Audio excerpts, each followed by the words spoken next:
Today marked the 75th anniversary of D-Day, the day when the Allies sent a bunch of dick pics to the Nazis. It was also the day when thousands of Allied soldiers bravely stormed the beaches of Normandy to rescue Matt Damon. And after everything they went through, he still went and got his ass stranded on Mars. Get it together, Matt! Now, everyone has a different way of commemorating D-Day, but one veteran did it in style. A D-Day veteran returned to the skies to parachute again into the same landing zone that he did 75 years ago. This is an amazing story. He is 97-year-old Tom Rice. There's Mr. Rice. He was a veteran of the 101st Airborne. He made the jump once again outside Carrollton, France. It was a vicious battle for Carrollton. This time it was a tandem jump, and no one was shooting at him, fortunately. Wow. Wow, 97 years old. And he jumped out of a plane again. Yeah, that's amazing. That's what that is. Huh? And honestly, I don't know what's scarier. Parachuting into Nazi territory on the real D-Day, or being the jump expert today who's responsible for not hurting a 97-year-old veteran.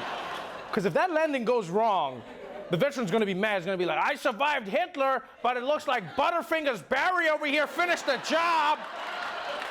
Who needs Nazis when you got numbskulls?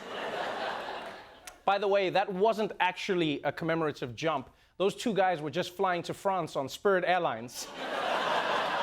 Spirit Airlines, you know what? Just let me out here. But for real though, thank you so much to all of the brave World War II veterans. You made enormous sacrifices to defeat some very fine people on both sides. All right, let's move on. In technology news, the fight against climate change is one that the tech sector is trying to tackle head on. And now, they just got joined by a really powerful face. Yeah. Robert Downey Jr., he plays a genius in the Iron Man movies, Tony Stark, the industrialist.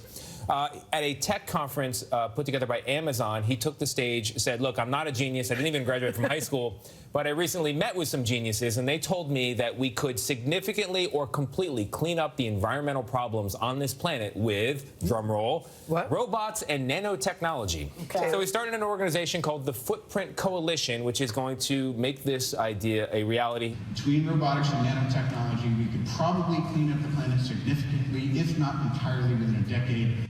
Okay, that sounds amazing. And I think what makes it extra cool is who's saying it.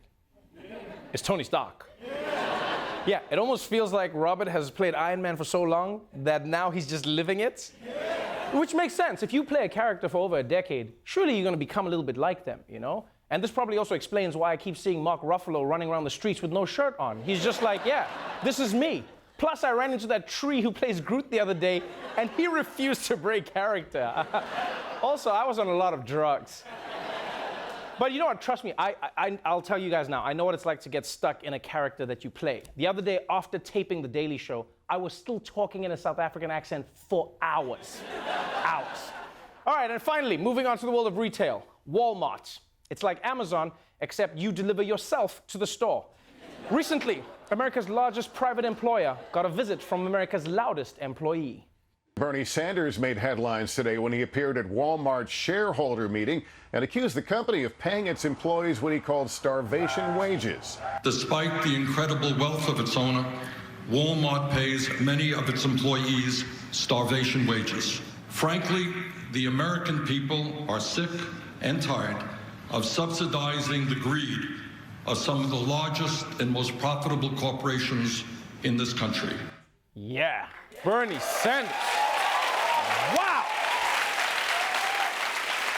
This man does not mess around. He showed up to question Walmart face to face. Although it is a little selfish for Bernie to ask for higher wages since he works part-time there as a greeter. I mean, yeah, on the weekends, like, America needs a revolution, and if you need Pepto, it's in aisle 12 next to the paper towels. But you know what, all joking aside, this is what I love about Bernie Sanders. He doesn't just shout about policy from Washington, about what needs to change. He goes to the action. He goes to the Walmart meeting. That's blazing. Like, if Bernie was a Game of Thrones fan, he wouldn't be complaining online about the ending like everyone else. He'd be going to Winterfell. Yeah. He'd be like, this storyline makes no sense. I should be the Queen of the North.